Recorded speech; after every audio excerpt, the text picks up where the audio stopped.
내용하고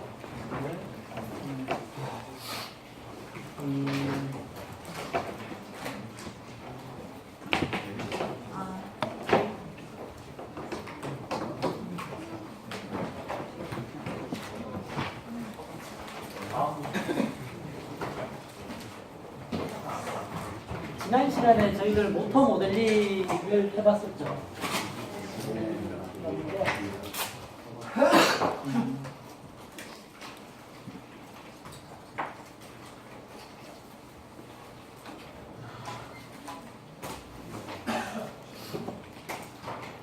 그 모터의 그 일렉트리컬 이퀘이션은 그냥 KVL입니다. 저항과 인덕터와 모터에 걸려있는 이제 전압 세 개의 합이 외부에서 걸어준 전압하고 일치해야 된다는 식인데요.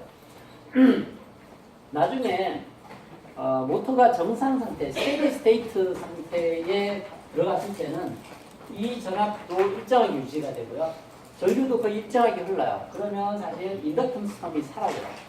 스테디 스테이트로 갔을 때는 인덕터가 거의 영향을 안 줘요. 그런 상태에서 저희들이 어널리시스를 하면 어느 전류가 흐를 때 가장 토크가 큰지, 언제 스피드가 가장 빠른지 이런 것들을 풀어낼 수가 있어요. 뒤쪽에 있는 식은 미케니컬 식인데요. 전류가 흐르면 전류에 비례해서 토크가 발생합니다. 토크라고 얘기하는 것은 회전을 줄 수 있는 힘이에요. 회전을 줄 수 있는 힘인데 단위 자체로 보면 토크는 줄 단위를 가지고 있어요.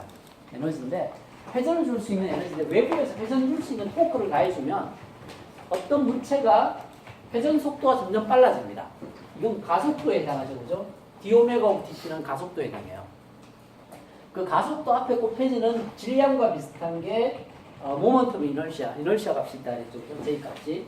그리고 B는 회전 속도에 회전 속도가 빠르면 빠를수록 마찰력이 커지겠죠. 그죠? 그 폴스 밸런스 식을 적어놓은 게 미케니컬 식이에요. 그래서 이 두 개를 불러서 우리가 보통 일렉트로 미케니컬 이퀘이션이라고 해요. 두 개가 커플링이 되어 있는데요. 저 두 개를 가지고 저희들이 지난번에 이렇게 모델링을 했었어요.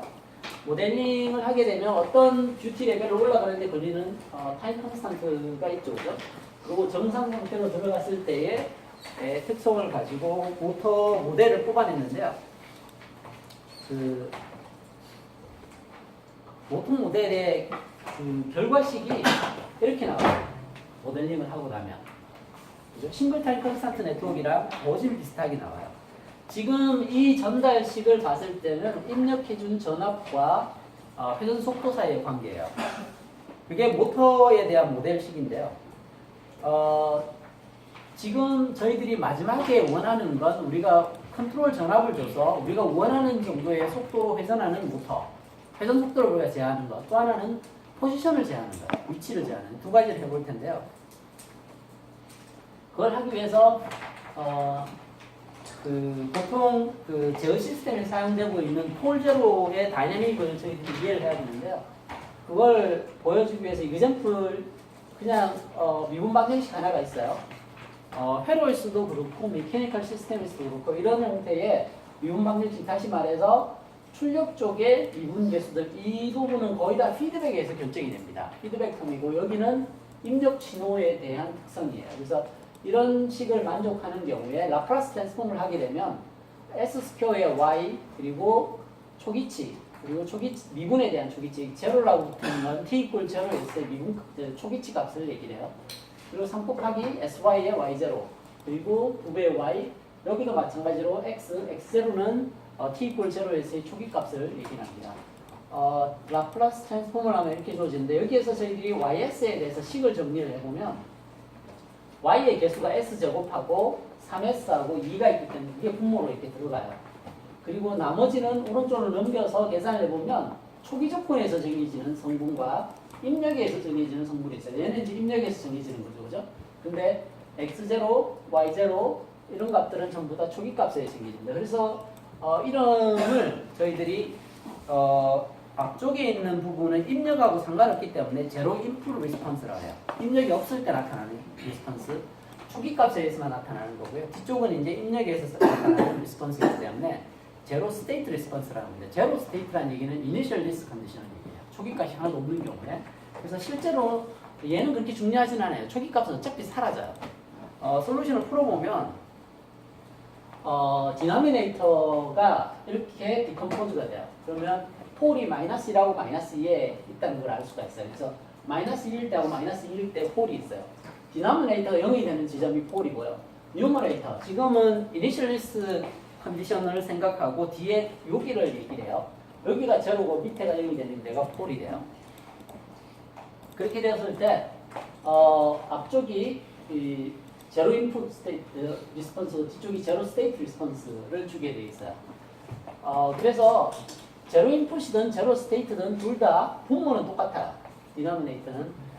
그 이유는 식을 기수할 때 그렇게 나왔었거든요. 보시면. 근데 이제 이걸 풀어내게 되면 파셜 프랙션으로 두 개 나누게 되면 앞에 개수값들이 두 개가 들어갈 건데 이 개수값은 뭐에서 정해지느냐면 분모의 분자에서 정해져요. 그래서 분자는 웨이팅 팩터를 결정을 할 뿐이고 분모에 있는 이 폴이 리스폰스를 정해요. 시간에 대한 텀을 보세요. 시간에 대한 리스폰스는 거의 얘가 결정을 해요. 익스포넨셜 2의 -1이라는 것도 그렇고 2의 -2t라는 것도 그렇고 이게 폴이 결정을 해요. 폴은 시스템에 얼마나 빨리 반응하는지를 나타내는 그 타임 컨스탄트를 가지고 있어요.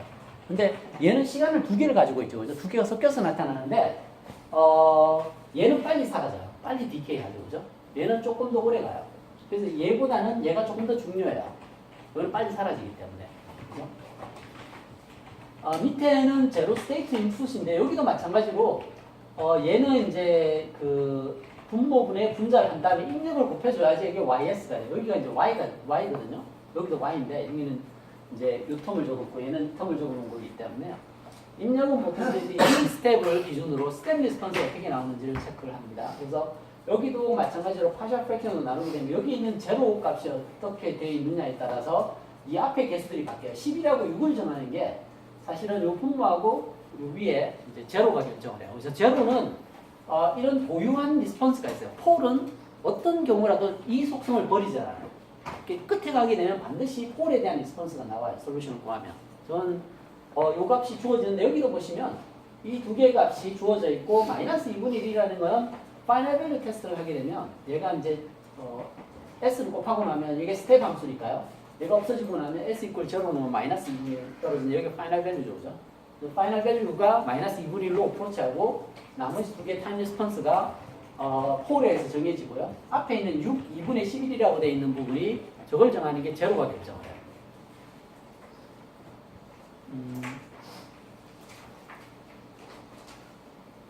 모터 포지션을 정할 때는 보통 저희들이 모터 모델링을 할 때 인덕턴스 성분들을 없애고 보면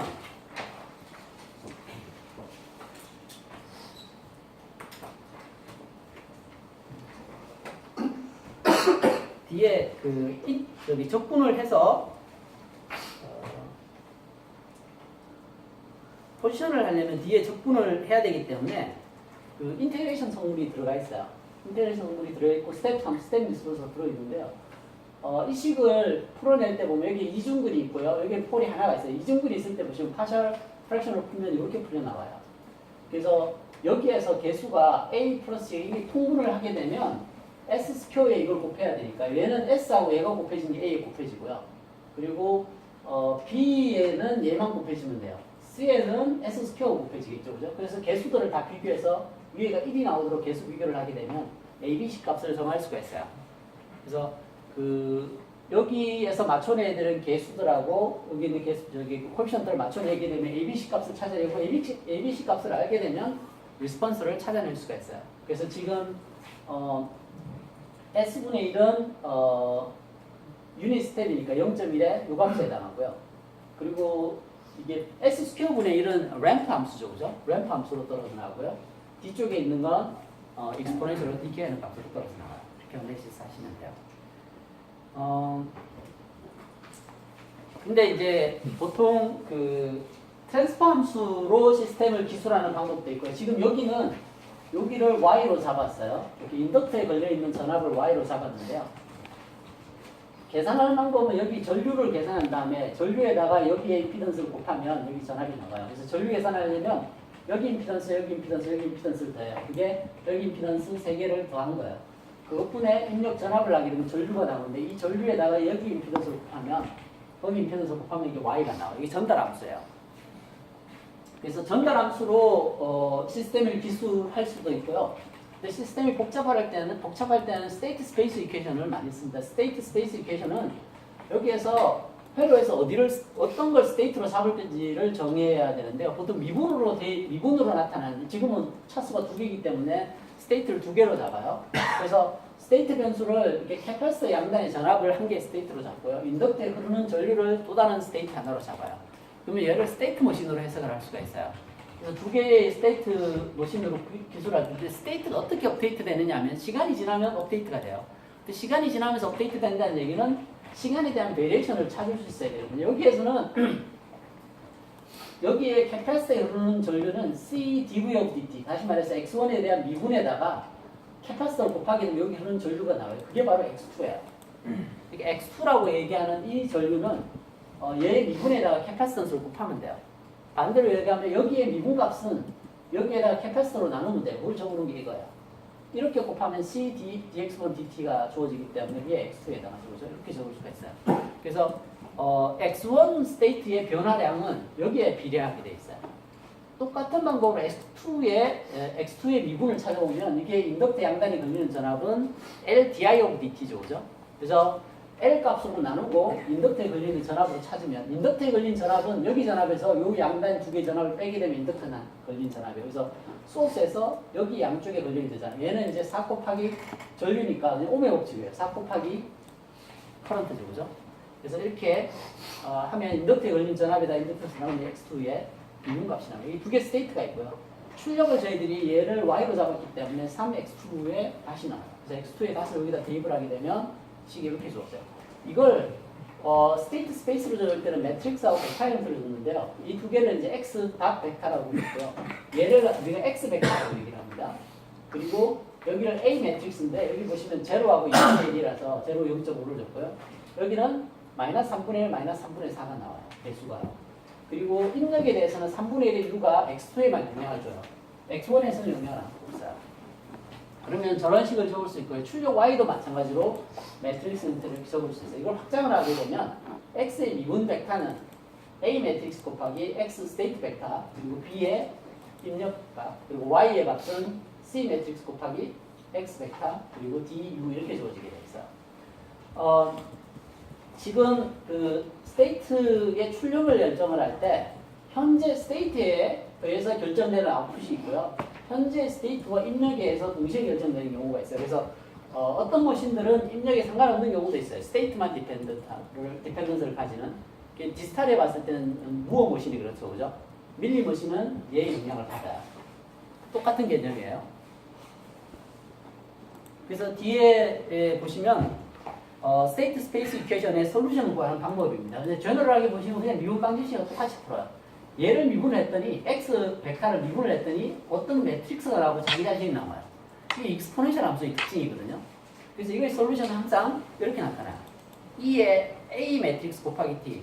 익스포넨셜 위에 매트릭스 올라가는 거 푸는 거는 그 시리즈 전개한 다음에 거듭 제곱 나온 건 나중에 시리얼 그 시리즈 수열이라고 수열 형태로 풀려요. 저희 고등학교 때 켈리 해밀턴 공식 봤었죠, 그죠? A의 제곱이 A의 차수로 하나 떨어지잖아요. 그죠? 앞에 나오는 개수가 하나 떨어지잖아요. 그걸 우리가 아이겐밸류라고 그러는데 익스포넨셜 매트릭스 올라간 거는 보통은 이제 텔레 시리즈 전개한 다음에 익스포넨트를 행렬로 바꾼다. 행렬이라 수열로 바꿔서 서브로 만들어내요. 이렇게 풀면 이렇게 풀려서 나와요. 그래서 여기가 그냥 숫자가 있는 거랑 거의 비슷하게 그 솔루션을 구할 수가 있어요. 지금 같은 경우에 얘를 라플라스 트랜스폼을 하게 되면 S의 라플라스 트랜스폼은 x 벡터가 있고요. 마이너스의 x 제곱에 다시 말해 여기를 보시면 여기 라플라스 트랜스폼은 이렇게 나와요. 그리고 여기 라플라스 트랜스폼 하면 이렇게 떨어지죠, 그죠? 밑에도 마찬가지입니다. 이제 얘를 이렇게 넘기면 AX를 넘기게 되면 이게 이제 아이덴티티 행렬이에요. 아이덴티티 행렬에 A를 해야지 이게 이렇게 넘긴 거랑 같아지죠, 그죠? X0를 여기 넘어오고 이렇게 넘어오고 우리가 알고 싶은 게 스테이트 X가 어떻게 되는지 알고 싶죠, 그죠? 그러면 이거의 인버스 매트릭스를 구해야 돼요. 그래서 인버스 매트릭스 여기다 곱하고 인버스 매트릭스 여기다 곱하게 되면 X 스테이트가 나와요. y에 대해서 풀게 되면 여기 마찬가지로 라플라스 트랜스폼을 하면 이렇게 떨어지고요. c는 여기 나오고요. x가 바로 이거죠. 그죠? 이 값을 여기다 적어서 솔루션을 봐야 되면 앞쪽 부분이 제로 인풋이죠. 그죠? 이 초기 조건이 저기 있으니까 뒤쪽이 제로 스테이트 리스폰스 두 개가 나오고요. 우리가 요 행렬의 역행렬을 구할 때는 디터미넌트를 계산하게 돼 있어요. 이때 디터미넌트를 계산을 하면 그게 앞에서 계산했던 토를 계산하는 식하고 똑같이 떨어져 나와요. 이게 이제 분모로 들어가기 때문에 그래요. 그래서 여기 예제가 하나 있는데요. 이게 A 매트릭스, B 매트릭스, 이게 C 매트릭스, D는 제로죠. 그죠? D가 제로면 출력은 현재 스테이트에만 영향을 받죠. 그죠? 입력이 상관없이. 그래서 그렇게 주어져 있어요. 그래서 이걸 해석을 할 때 중요한 식이 뭐냐면 S의 아이덴티티 마이너스 A. 다시 말해서 여기 S의 아이덴티티죠. 그죠? 여기에 A 매트릭스를 뺏는 값이 있어요. 이거의 역행렬을 계산했는데 그때 분모로 들어가는 텀이 있어요. 디터미넌트 계산할 때. 이게 나중에 포를 결정을 해줘요. 포를 결정을 하고요. 위쪽에 여기 있는 게 제로를 결정을 해요. 이 매트릭스가요. 그래서 출력을 계산할 때 보면 제로 인풋 리스폰스를 계산하기 위해서 여기를 계산해요. 그래서 그게 여기 있어요. C 곱하기에 역행렬 계산하면 이렇게 떨어져요. 이게 그 제로 인풋 리스폰스를 정해주는 함수고요. 뒤쪽에 제로 스테이트 리스폰스를 정하는 쪽에 여기 함수를 이렇게 놨어요. 그래서 여기도 마찬가지로 계산을 하게 되면 그 제로 인풋 리스폰스가 나오게 돼요. 그래서 제로 인풋 리스폰스를 이걸 집어넣어서 계산을 하게 되면 이렇게 값이 떨어지고요. 그러면 리스폰스를 이렇게 찾아낼 수가 있어요. 이런 방법으로 어널리틱하게 푸는 방법이 이렇게 되고요. 스테이트 스페이스 이퀘이션을 뉴메리컬하게 푸는 방법들도 있어요. 뉴메리컬하게 풀 때는 장점이 초기 조건이 주어져 있어요. n-1 스테이트, 제로 스테이트를 알고 있기 때문에 제로를 알고 있으면 첫 번째 스테이트 벡터를 찾아낼 수 있죠. 그죠? 제로의 값을 알고 있으면 첫 번째 스테이트 벡터 값을 찾아낼 수가 있어요. 그래서 첫 번째 값을 찾아내면 그 다음 미분 값을 찾을 수 있어요. 그럼 다시 또 여기에서 찾아낼 수 있는 스테이트들이 주어지기 때문에 이걸 수도 코드로 만들어서 돌리면 이제 출력 리스폰스를 구할 수가 있어요. 여기에 그렇게 생겨 있는 예제가 있어요. 그래서 초기 값을 이렇게 주고요. 여기에서 y의 리스폰스를 계산하라고 되어 있는데 스테이트 업데이트 식이 이렇게 돼요. 스테이트 업데이트 하는 식이 나오고요. 업데이트된 스테이트 가지고 출력을 계산하는 식이 있는데 여기는 당연히 이제 D가 없기 때문에 입력에는 상관이 없어요. 그래서 이걸 수도 코드로 이렇게 되어 있는 걸 파이썬 코드로 옮긴 다음에 리스폰스를 측정을 하면 이렇게 결과를 얻어낼 수가 있어요. 그래서 스테이트 스페이스 이퀘이션은 스테이트가 어떻게 움직이는지에 대한 식을 기술해 놨기 때문에 t = 0에 있을 스테이트를 알게 되면 그 다음 시간에서 이제 스테이트가 어떻게 될지, 그 다음 시간에 스테이트가 어떻게 될지 계속 찾을 수가 있어요. 시간에 대한 변화의 양을 재주는 게 스페이스 이퀘이션이거든요. 왼쪽은 미분에 대한 값이니까 변화의 양이죠, 그죠? 그 변화량에다가 시간을 곱하게 되면 얼마나 변했는지 별량이 나오죠, 그죠? 그걸 더해주면 다음 스테이트의 값이 나와요. 그래서 그런 방법으로 스테이트 스페이스 이퀘이션을 구현하는데 그 트랜스퍼 펑션 방식, 제가 시스템을 기술하는 방법 두 가지를 얘기했죠, 그죠? 트랜스퍼 펑션 방식하고 스테이트 스페이스 이퀘이션 방식을 했는데요. 일반적으로 컴퓨터 알고리즘을 적용하기 위해서는 스테이트 스페이스 이퀘이션이 훨씬 나아요. 왜냐하면 그 말씀드렸듯이 다음 시간이 어떻게 될지를 현재 있는 값에서 스테이트 별량만큼을 더해주면 다음 스테이트 값을 찾아낼 수 있거든요. 이터러티브하게 계속 돌릴 수 있기 때문에 저게 풀어내기가 훨씬 쉬워요. 자, 그 다음 저희들이 피드백 그 이론을 한번 볼 텐데 피드백을 걸어서 저희들이 시스템을 제어를 하게 될 텐데 제어를 할 때 그 제어하는 방식이 프로포셔널 텀, 인테그럴 텀, 디퍼런셜 텀 이 세 가지로 컨트롤해요. 우리가 PID 컨트롤이라고 하는데요. 가장 기본이 되는 게 P 컨트롤이에요. P 컨트롤이 어떤 의미를 가지는지 한번 볼게요. 여기에 이제 퍼스트 오더 시스템이 있어요. 타임 컨스탄트 한 개의 시스템이죠, 그죠? 저희들이 오펜프도 이렇게 많이 모델을 해요. 그러면 오메가 제로가 코너 프리퀀시예요. 여기가 오메가 제로가 있는데요. 오메가 제로 코너 프리퀀시. 여기에서 저희들이 피드백 베타를 걸어요. 베타를 우리가 바꿀 거거든요. 베타를 걸어주게 되면 클로즈 루프 리스폰스가 이렇게 주어져요. 그러면 AF 클로즈 루프 게인은 여기 베타가 빠졌네요. 이렇게 여기에 베타가 들어가야 돼요. 백슬래시 어디 있지? 포드 슬래시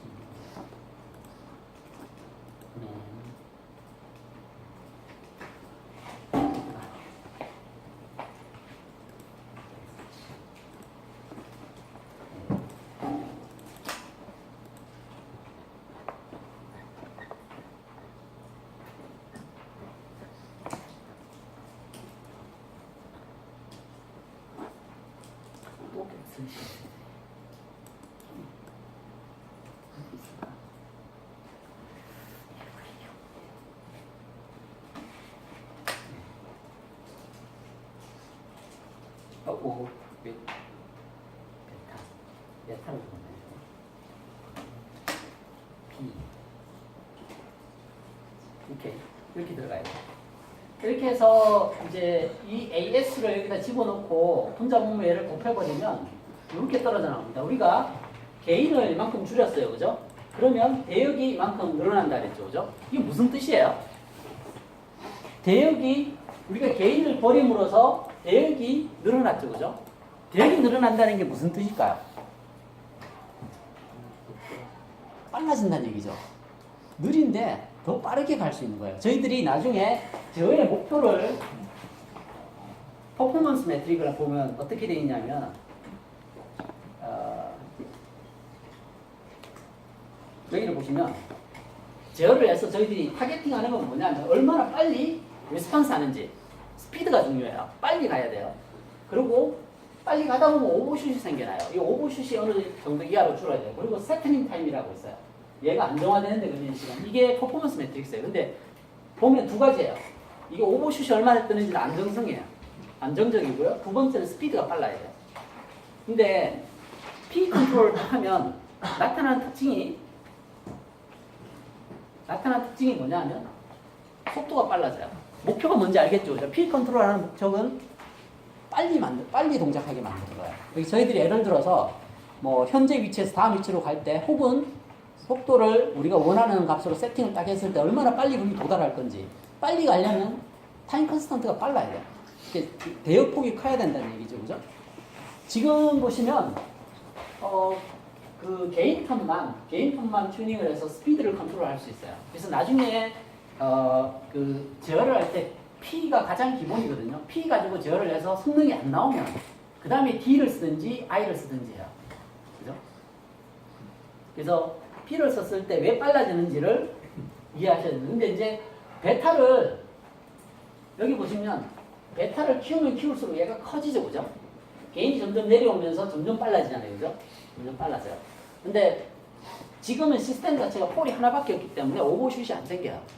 그렇기 때문에 얼마든지 빠르게 가져갈 수 있는데 실제 시스템에서는 폴이 많이 들어있어요. 여러 개가 있을 경우에는 오버슛이 생기거든요. 또 P를 가지고 속도를 빨리 했더니 오버슛이 많이 커졌어요. 그래서 그걸 잡아주는 컨트롤러가 또 있어야 돼요. 그래서 그런 것들 때문에 뒤에 D라든지 I를 쓰게 돼 있어요. 그래서 일단 처음에 베타 값을 바꾸면 어떻게 되느냐 하면 처음에 있던 폴 두 개가 이 폴이 여기 하나가 있었죠. 오메가 제로 있었어요. 오메가 제로 있었는데 베타를 키우면 어떻게 되느냐 하면 폴이 왼쪽으로 시프팅을 해요. 지금 원래 여기 있다가 여기로 이동을 했죠. 그죠? 폴이 있는 위치를 한번 생각해 보세요. 얘가 0이 되는 자리. 얘가 원래는 오메가 제로에 있었는데 피드백을 하면 이쪽으로 갔죠. 그죠? 피드백 양이 많으면 많을수록 왼쪽으로 더 가죠. 그죠? 그래서 폴에 어떻게 쉬프팅 하는지를 가지고 시스템 성능을 찾아내고 디자인하는 게 루트 로커스 방식이에요. 얘를 보고 얘를 상상할 수 있어요. 이 타임 컨스턴트를 얘기하잖아요. 그죠? 어느 위치에 있는지. 여기 있는 것보다 폴이 여기 있는 게 훨씬 빠르죠. 그죠? 같은 이야기죠. 그래서 여기 보시면 폴 쉬프팅이 일어나는 게 이런 시스템에서 피드백을 걸어주면 저기 폴이 쉬프팅을 해요. 원래는 타임 컨스턴트가 1이었는데 그죠? 이렇게 바뀌죠. 원래는 2에 마이너스 t였는데 마이너스 5t, 마이너스 10t 이렇게 바뀌죠. 바뀌는 이유가 피드백을 얼마나 걸었느냐에 따라 달라요. 그래서 처음에는 이렇게 느렸는데 점점 빨라지죠. 그죠? 리스폰스가. 그래서 빨리 도달하게 만들어주는 게 P 컨트롤이라고 생각하시면 돼요. 자, 세컨 오더 시스템을 한번 볼게요. 앞쪽에는 이제 퍼스트 오더 시스템이었는데 시스템 자체가 지금은 타임 컨스턴트를 두 개를 가지고 있는 시스템이에요.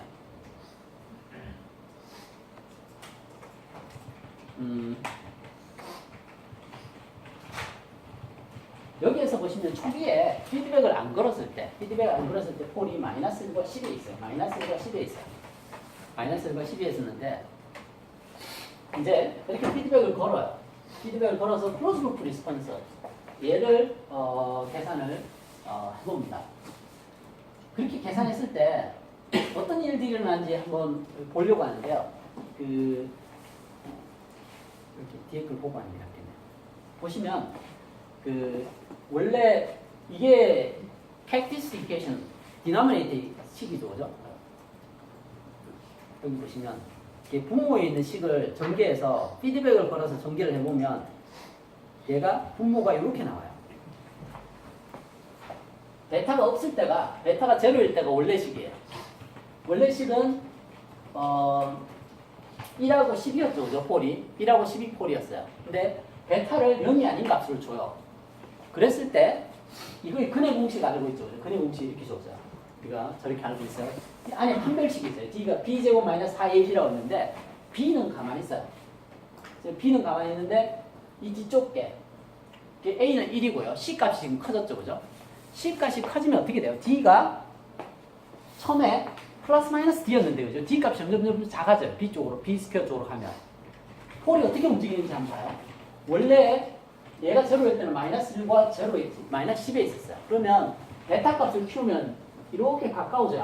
아까 전에 폴이 한 개 있을 때는 멀어졌죠, 그죠? 스피드가 빨라졌어요. 지금은 근데 집어넣으면 얘가 이쪽으로 몰려와요. 그죠? 몰려오다가 D가 제로가 되면 중근을 가지죠. 판별식이 제로가 되면.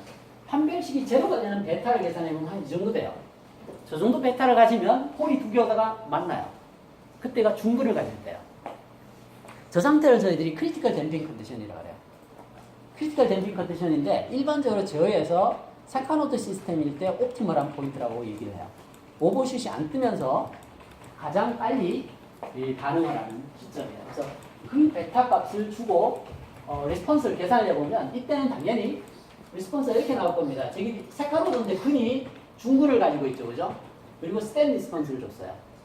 중근의 스텝 리스폰스를 주고 파셜 프랙션으로 풀어가지고 ABC 개수를 찾아요. 그러면 얘가 이렇게 반응해요. 이때가 크리티컬 댐핑인데요. 근데 우리가 베타를 이거보다 더 키우면 어떻게 되느냐면 여기가 베타가 더 커져버리면 여기가 허수가 돼버리죠, 그죠? 그러면 컴플렉스 근을 가지게 돼요. 그러면 어떻게 되냐면 이렇게 돼요. 두 개가 만났을 때 여기가 안 움직여요. 근데 이렇게 있다가 베타를 키우면 점점 오다가 중근을 만났다가 스플리팅을 해요. 그죠? 저렇게 움직여요.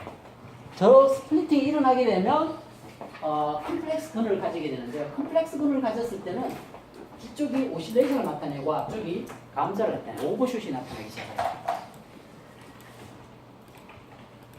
저희들이 이 세컨오더 시스템을 기술을 할 때 얘가 컴플렉스 근을 가지고 있다고 하면 여기 각이 파이 각을 가지고 있다고 한번 봐요. 그러면 요 값이 뭐냐면 오메가 제로 공진 주파수 오메가 제로 값인데 오메가 제로의 코사인 성분이 어테뉴에이션의 속도를 정하고요. 리얼 이미지너의 성분이 오실레이션 이게 이제 감쇄하면서 흔들거리거든요. 흔들거리는 주기를 정하는 게 이쪽 축이고요. 이쪽은 감쇄하는 속도를 정해요. 그래서 보시면 이거의 임펄스 리스폰스를 보면 익스포넨셜에 감소하는 텀이 이걸로 줘주는 코사인. 리얼 축이 감쇄 팩터를 나타내고요. 이미지너의 축은 오실레이션 팩터를 나타내요. 그죠?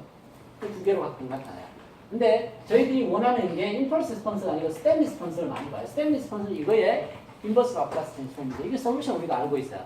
이게 솔루션은 1-2의 감쇄 팩터 얘랑 똑같아요. 이거 sin 파이, 이거의 sin 파이 값에다가 sin 오메가 제로 파이 t에 이게 이제 오실레이션 스피드입니다. 저기에서 저희들이 그 오버슛 양을 계산해낼 수 있죠. 그죠? 픽이 되는 시간과 픽 값을 찾아낼 수 있어요. 그래서 컴플렉스 근을 가지면 오버슛이 생겨나기 시작을 해요. 근데 스피드는 더 빨라져요. 이렇게 되면 오버슛이 생기면서 스피드는 더 빨라져요. 그래서 뒤쪽에 보면 이제 그 예를 들어서 이제 오메가 제로가 10이고 Q가 이 정도 값을 가질 때 리스폰스를 계산해 놓은 게 있어요. 여기에서 이제 그 보통 이 컴플렉스 큰을 가질 때 제가 베타 값을 키우면 원래 폴이 두 개 떨어져 있다가 두 개가 만난다 그랬죠, 그죠? 만나면 이게 크리티컬 댐핑이라 했죠, 그죠? 크리티컬 댐핑이 돼 있다가 두 개가 베타를 더 키우면 피드백을 더 많이 걸면 스플리팅을 하게 돼요. 스플리팅을 했을 때 이 각이 45도가 됐을 때가 특별한 의미를 가져요. 저 45도가 됐을 때가 타임 도메인에서 오버슛은 나타나지만 주파수에서 피킹 현상이라고 주파수에서 튀어오르는 게 없어요. 그 대역이 이게 파이가 45도일 때 그래서 보통 회로의 안정성을 얘기할 때는 저 45도 안쪽에 폴이 있어야 돼. 저거보다 더 벗어나면 오버슛이 너무 크기 때문에 일반적으로 시스템에서 그렇게 설계를 하진 않아요. 그래서 여기가 어디냐면 보통 이제 그 루트로커스 설계할 때도 이 두 개를 이렇게 꺼놨어요. 이렇게. 이 밖을 이 바깥쪽에다 폴이 나가지 못하게 설계를 해요. 거기 밖에 나가게 되면 오버슛이 너무 커서 시스템이 그 라들링이라든지 흔들거리게 돼요. 저희들이 그 시스템에 빨리 반응하게 하려고 이제 P 가지고 피드백을 거는데 피드백을 걸다가 보면 빨리는 오는데 가다 보니까 위로 쳐버리는 거야. 이게 오버슛이 일어나게 되면 시스템 부하가 좀 문제가 생겨날 수 있거든요. 그래서 그걸 막기 위해서 보통 여기까지 막아놓습니다. 근데 이거보다 더 커지게 되면 오버슛이 점점 커지게 돼요. 그런 걸 얘기를 하고 여기 보시면 폴에 따라서 처음에 폴이 두 개 있을 때 그리고 여기가 크리티컬 댐핑이에요. 주황색으로 보면 이게 딱 여기 만났을 때 그리고 여기 튀어 올라왔을 때 여기가 요 위치에 여기가 보통 한 그 1.1 1.1 정도 되는 지점이 요게 이제 오버슛이 올라오는 자리고요. 그러다 더 커지게 되면 여기 45도보다 더 커지게 되면 여기가 회색으로 보이는 게 45도 정도 됐을 때 페이지가 거기다 더 커지게 되면 오버슛이 이렇게 나타나게 돼요. 그래서 그 피드백을 얼마나 걸 건지를 우리가 결정을 해야 되는데요. 피드백을 얼마나 걸 줄지를 결정을 해야 되는데 이렇게 가지고 빠르긴 빠르죠, 그죠? 빠르긴 빠른데 이렇게 되면 데미지를 입을 수가 있어요, 시스템이. 그래서 우리가 원하는 오버슛 안에 도달을 해야 돼요. 근데 시스템의 타임 컨스턴트에 따라서 그렇게 못 오는 경우도 있어요. 그러니까 우리가 피드백을 안정적으로 걸 수 있는 피드백을 최대한 걸었는데도 느려요. 그러면 그때 필요한 게 D 컨트롤러나 I 컨트롤러가 필요해요. 저기서는 뭐가 제일 이상적인 건가요? 이상적인 건 말씀드렸듯이 크리티컬 댐핑이 가장 좋아요. 근데 이제 크리티컬 댐핑으로 했을 때의 시간이 저 시스템 반응하는 시간이 우리가 억셉트를 하냐 안 하냐가 문제가 돼요. 근데 그보다 더 빨리 움직여야 된다 그러면 뭔가 다른 방법을 써야 돼요. 이게 빨리 움직인다는 그 라이징 타이밍을 얘기하는 거예요. 그렇죠. 우리가 원하는 속도가 딱 있어요. 이렇게 예를 들어서 10rpm에서 뭐 70rpm을 가야 되는데 10rpm에서 70rpm 가는데 걸리는 시간을 줄이고 싶은 거예요. 이게 빨리 가는 게 원하거든요. 근데 10rpm에서 70rpm 빨리 가는 건 좋은데 10rpm에서 70rpm 가는데 중간에 갑자기 뭐 120rpm까지 갔다가 내려오거나 이렇게 흔들거리면 문제가 있다는 얘기죠. 그래서 가장 안정적으로 가서 딱 서면 좋은데